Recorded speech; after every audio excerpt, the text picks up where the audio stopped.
and welcome to the show with me, Jillian Godsil. My guest today is Dirk Lueth, who is the co-founder of Upland. Dirk, thank you so much for coming on the show. Yeah, well, thank you for having me. So we've had some conversations before, but I want to go back to your career, your background, because I didn't realize it until I was doing a bit more investigation that you're an author and you actually co-founded FT in Deutschland.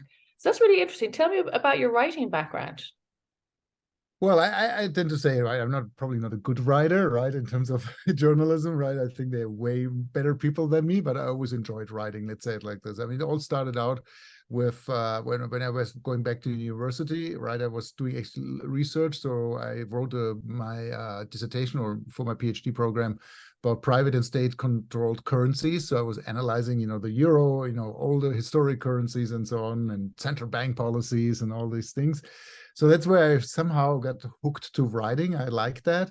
And but then, after I finished that, I had actually choice, because when you do central bank stuff, you don't have a lot of places where you can go, right? It's basically the Federal Reserve or European Central Bank, and maybe here in the UK now, right? So I said, okay, you know what? And I always had this entrepreneurial spirit in me.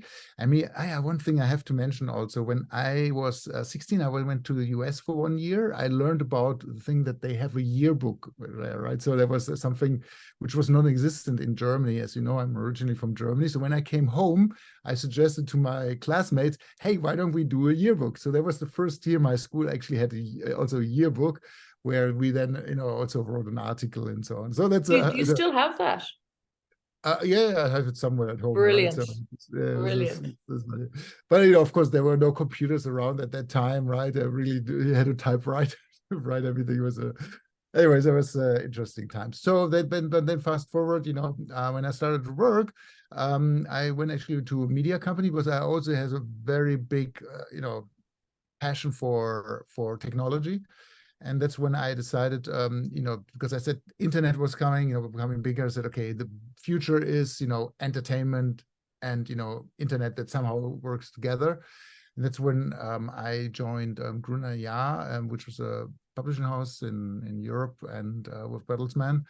And then I had the idea, why not create a new newspaper, right? And that's how the whole story goes, right? And then I was always a fan of the Financial Times, and did the joint venture. There was no really venture capital around during that time in Germany, so I was actually funded then by the Financial Times and Bertelsmann. So that's a big coup, isn't it? And started out the newspaper. That's a big coup to do that, because it's not. I mean, how old were you when that happened? Late 20s. Yeah, pretty impressive. So tell me also, I noticed one of your things that you're involved in, which is of interest to myself, the Fair Observer, looking at fair journalism. And one of the points you put out, which is quite scary, there's 6 PR people for every 1 journalist. Oh, so you're ahead of your time. So just tell me a little bit about the Fair Observer before we move on. Yeah, so when I moved to the US, did several things, but I also became a mentor at several accelerators with the focus on the German accelerator. So I was, let's say, one of the first mentors there, helping other startups, to raise capital, to enter the US market and so on. And one of the first companies I really was together with, and it was with Atul Singh, who was he's now the editor-in-chief of Fair Observer and the founder. I said, okay, because when I saw that, hey, I want to mentor that company, right? Because I thought that, or I still think that they have a very interesting theme, or the way they positioned everything, all right? But however, unfortunately, news business can be not the highest paying business, right? So, over time, we decided to convert Fair Observer to a foundation. But what they have is really, first of all, they crowdsource their articles, and Fair Observer is well positioned. When you say today, you have the Financial Times and you have Economist, a little bit higher, right? With a lot of academics read it and so on. I mean, I tend to say sometimes Fair Observer is even higher, right, than this, right? There's a very high-profile writers, even though they're not professional writers, but every article is still edited, right, by Atul and his team. But also they had a concept, what is called 360, where they'd say, hey, because the world is, what is truth at the end of the day? And so we see that today, when you look in social media, also, traditional media, you never know, is that true what I'm reading there, or is it some interest behind it? And what they did is actually they said, okay, we take this 360-degree view. And I remember, I don't know how much they're doing it today because I'm less involved right now, but they say, okay, let's do an interview, right? And let's interview, I mean, it's just a theoretical example, where let's talk about, let's say, Taliban, right? Because they were doing those political terms. So interview someone from the Taliban, interview from someone from the CIA, and interview 4 or 5 different perspectives, right? So you as the reader, I mean, you have to read a lot, to be honest, right? But you as the reader are in position then, right, to do your own, conclusions, right? Because if you read only one person or one journalist, right, they have certain thinking, and you might disagree or agree with him or her. But if you now get those 5 or 6 point of views, you said, okay, I haven't thought about, whatever, right? So that was quite an interesting concept. And I think that's where journalism should be. The problem is the business model of journalism makes it very hard to get there. That's very expensive to do that, isn't it? If you had, as a traditional publishing house, although it makes sense because it's hard to read the other side, especially if you are emotionally invested in one particular angle, whatever it is, and then you read the other side and you go, oh, how do I tally these up? But very interesting. Okay, so I like your thinking there. Also, one of your companies, it said, I just want to read the line, what it describes, because it sounds like really, really amazing. Antarina, a platform combining enterprise data dashboards with human communications to process mission critical data and knowledge. That sounds like NASA or space or AI or all three. What does Antarina do? Look, when you're an entrepreneur, you start a lot of things. So I started over the Financial Times, right? Then I had another company in the financial technology space in Germany, which I sold then to a US-based company. I moved to the US, and then I said, okay, I had another idea. I said, with the web coming around, right, and the way we communicate is going to change, because email is still there. We can't kill it, right? We know that, but we know we have today a lot of other ways of communicating, right? We have Slack, we have WhatsApp and all these. At that time, actually only email was around, right? And at that time was also when mobile phones came around. So I said, okay, I believe that people will communicate in businesses differently than they do today, because email, right, is very formal, and not so much, right? But if you let's say if you're continental Europe, people are much more formal than in the US, right? And so on. So, but long story short is, okay, we need different ways of communicating. I said, okay, but when you look at companies, they have data, which is a context, right? And then people want to communicate around that context, right? So maybe they see a chart and people want to communicate around it. So we built actually that company, and we said, okay, also people are going to use, because there was actually when mobile was starting actually only, but today, it's so much advanced. But at that time, not everyone had a mobile phone. I said, okay, people are going to want to communicate on any device. So then I did actually one big mistake. As an entrepreneur, you always learn. We bet on a technology called Flash. Maybe some people know what that is. I remember it vaguely. It rings a bell. It was quite intensive, wasn't it? Oh, yeah, it was very Flash intensive. on your websites, it slowed them down. Yeah, it slowed them down. But the advantage of Flash was that you can actually do it once, and then the idea was you can publish to any device, mobile, okay. PC, and so on. However, Steve Jobs, when he was still around, he made a famous article. I forget the title, but something, why Flash doesn't work on mobile or something. Yeah. So, and Killed it dead in the you water. can look it up, 2009. That basically, killed my idea, because I coded everything together with my team at that time in Flash, right? And I said, oh, shoot, right? Anyways, long story short, I handed over the company then, because we had actually customers, Lufthansa, was one example. Wow. And so we decided, okay, we pivot the company a little bit. My co-founders took it over, and I went to my next endeavor. It's interesting, because you mentioned earlier PhD was all about state-controlled currencies. So obviously you have an interest, a deep and very well researched interest in the whole idea of currency. So when you met Bitcoin, when did you meet Bitcoin, and did you go instantly, oh my goodness, this is the future? Or did you maybe not think that? Well, in 2011, when Antarina was phasing out, I said, okay, what do I do now, right? And I said, okay, let's go back to my roots.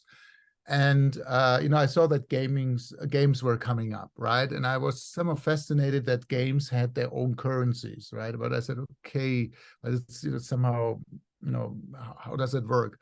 And then I started doing some research. And then a friend of mine told me, because I told him, because hey, I'm thinking about how to exchange value in the internet. I was thinking about it. And my friend told me, have you heard about this white paper, Satoshi Nakamoto? It was in 2011. I said, no, I didn't hear about it. So I downloaded it, right? I went to the blog post there and so on. I said, that's interesting, right? It's an interesting concept. I'm not a cryptographer, so I was not really too, I at a high level, I understood what he's doing, right? But I could not say, is that the thing or the technology is going to survive and going to do it? And the interesting thing is I bought then some Bitcoin, literally in a dark alley. I found someone in San Francisco. I don't know how many Bitcoin I bought. He gave me everything on paper, right? And probably sold it for much more money because I wanted to try it out. So I went home, I had all the access stuff, what you needed, right? And then, I said, oh, this is working. But then I forgot about it, right? And the paper is somewhere, probably in trash or whatever. I don't know how much I bought, but I thought, oh, that's an interesting concept. But I thought, okay, that's just one currency. To be honest, I did not realize that this will have this meaning, going forward. So then tell me then, so you actually you were a bit more of a slow burner then. It's not interesting because I kind of thought about the PhD and the currency, you get, oh, this is it. So you're the co-founder of Upland, right? So how did you get from this is kind of interesting, other currencies, whatever, to the metaverse? And did you consider Upland a metaverse back in 2018 when you founded it? Or how did you conceptualize? As I said, I dabbled around a lot of things, right? I had another company in between, right, where we also were solving double spending and so on. But so I was always thinking, what does it mean, decentralization, right? So I was actually pitching, Central Road is there where you have all the venture capitalists in Silicon Valley. I was pitching up and down to the big investors saying, hey, the world is going to be decentralized. But I did that in 2013. And And then they all looked at me, what's this guy talking about? We want mobile, we want social apps, right? So sometimes it's just too early. But anyways, fast forward, because I was like, okay, this is really complicated, because I went to meetups with 8 people, right, in there, and freaks and nerds to discuss Bitcoin, right? It was super technical. Anyways, fast forward then, but then in 2017, I said, okay, I want to do a next thing. And then I think it was late 2017 already, Manny Honigstein and one of the co-founders, and Dan Zuckerman, right? So, we said, okay, why don't we take the idea of monopoly, and use that, because monopoly is a concept everyone knows, because I never met anyone who does not know Monopoly, the board game, right? We take the real world because it has some emotional connection for people, and we want to do mobile first, because that's what I always found that Bitcoin was just too complicated. That's how we then incorporated Upland, me incorporated, and we did choose the URL upland.me for metaverse in 2018. You actually have metaverse in your head at that stage. Yeah, at that time I already said that's going to be a metaverse. Yeah. I knew about it of Ready Player One and Snow Crash and all that. So, and then, but they said, okay, we're not going to use that word because no one knows what that is, right? So when you see our very first, investor pitches or first marketing communications, we were always talking about virtual world, a parallel world, and whatever, right? So that's because I said, okay, that's just too complicated. We also were avoiding the word NFT, by the way, at that time, right? And then fast forward again, 21, and when Mark Zuckerberg had his famous, metaverse video, all of a sudden everyone was talking about it. So I said, okay, now we can use it, right? So what marks Upland from other metaverses? What is unique? Apart from the fact it's founded on property and monopoly board, what do you think gives Upland its unique aspects? So first of all, we did mobile first. That means we have iOS and Android. We make it super accessible for let's say average people who don't want to deal with private keys, passphrases, and all that, because when they lose that, they want to call someone, right? So I mean, as an Upland, we don't have access to private keys except at the beginning when you're an early Uplander, right? You need to have only Visa, and you need to become an Uplander. So then we lose the access to private keys as Upland. But so that was the first thing. So make it ready for mass market. So iOS, Android app, because people are on mobile, right? So that's the first thing. Second thing is just use email and password, right? So everyone knows how that works. Third is use currency, which people do have in their wallets today, which is fiat currency or US dollars, right? So you can now use PayPal and credit card in Upland. You can use iOS and Android payments. And the way you extract monetary values by selling NFTs to other players for fiat or for US dollars, right? So I tend to say, we're not hardcore Web 3.0. We are really in between Web 2.5, right, in a certain way. But I think, especially when you're in gaming and when you need to build a world, making everything decentralized is super risky. Yeah, and because when you think about it, here comes the economist again. They say you have a cost of centralization curve and a cost of decentralization. Where those two curves meet, that's the optimum for society, right? That's the optimum for an economic system. It's a little bit theoretical, but that's how you do it. So neither side, complete decentralization, complete centralization is good, right? So anyways, so go fast forward, that's where we say, okay, we built something where we are still in control, right? But always with the objective to make it easy for users to get involved. And is it also possible for users to have some control themselves for voting rights and stuff like that? Or is that as far part of the decentralization? Yeah. So we have a concept where we're following what is called progressive decentralization, right? At the beginning, when you only have 10 users and when you have one bad actor, that's 10%. He can destroy your economy, right? But as we grow and you become bigger, right? Then you have only one, maybe then you have two or three, but the percentage gets lower, right? And then you can actually start handing over because you need less control. And we always say in Upland that we want to give up control over time and give it over more to the community when we have a feeling that we can ensure that the economy stays stable. Yeah. And like this, we have now voting, to your question, right, in Upland. So we had to, vote. We were voting about something about the economy, and we gave that out to the community, and they were able then to vote about that topic. Yeah, and we're going to have neighborhood voting. As you know, we're based on the real world, and people are going to have their neighborhoods, and they can vote about things. So we'll introduce more and more of those decentralized aspects in Upland. You mentioned community. How important is community in Upland? Well, here's where we have a strong Web3 thinking, right? Upland wouldn't be there if the community wouldn't be so engaged, and we wouldn't have such a positive community. I think overall our community, people love Upland. So we just had a meetup here in London where I am right now, and it was super positive. People enjoy and so on. Of course, they have sometimes questions about why don't you release this or that, right? Of course, sometimes you have in Discord people who are somehow disgruntled because something happened, right? That is about overall, it's very important to build a product together with the community, right? So, I mean, again, at the beginning, we are a little bit more centralized. But I clearly see also that we get more and more input from the community. Also, we're going to provide, user-generated content so they can build what they want to build, and it's not us because it's just so complex as a world. It's no way we can handle it by our own. And people earn from Upland? They do. Yeah. So our currency is called Apex, which is a fixed exchange rate in-app only. So you exchange $1 for 1,000 Apex, and you earn. So when you own a property in Upland, you buy something which is based on a real-world parcels. You earn currently 14%, which might go down over time, right? We already reduced it because we have to take care of the stability of the economy.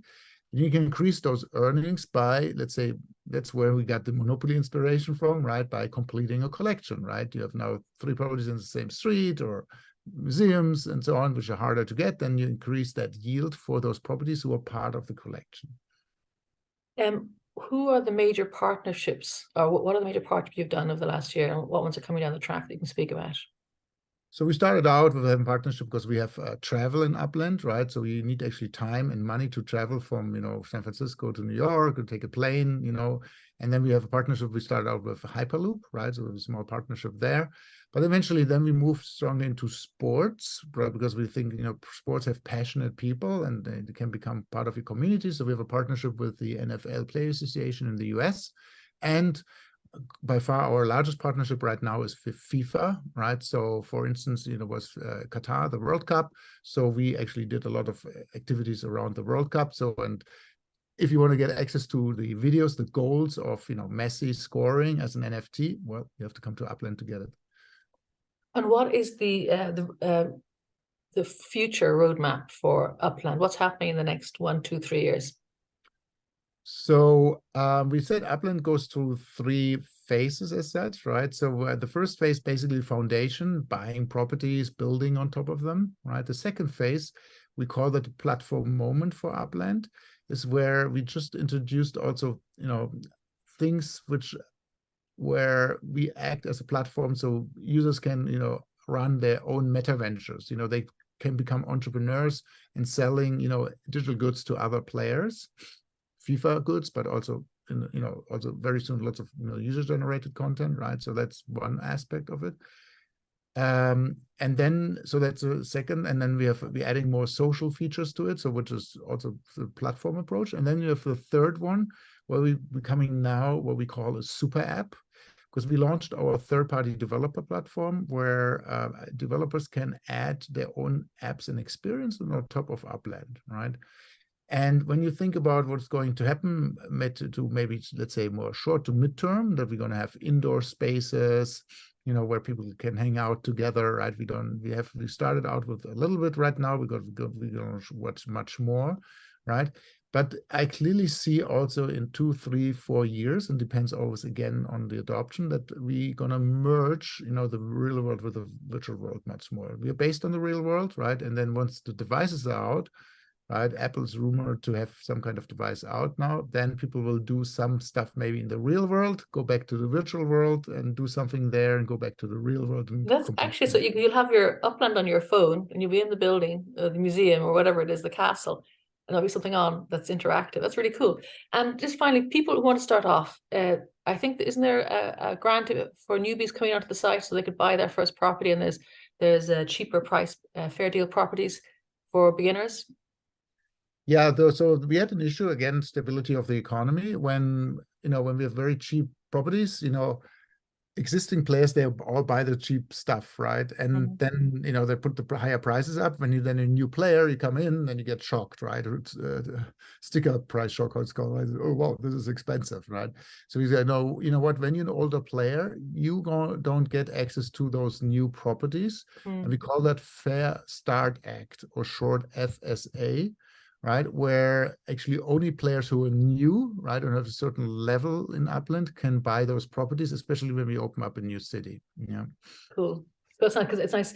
It's not too late for anybody listening to this to come and join. No. I mean, we still have the whole world ahead of us, right? We're currently live in 23 cities in the US. Just open up London and Porto, the European cities, a little bit in South America, Brazil and Argentina. But also Asia is coming now, right? So there's exciting times. Brilliant. Thank you so much for your time today, Dirk. It's been fascinating. Thank you. All right. Thank you for having me.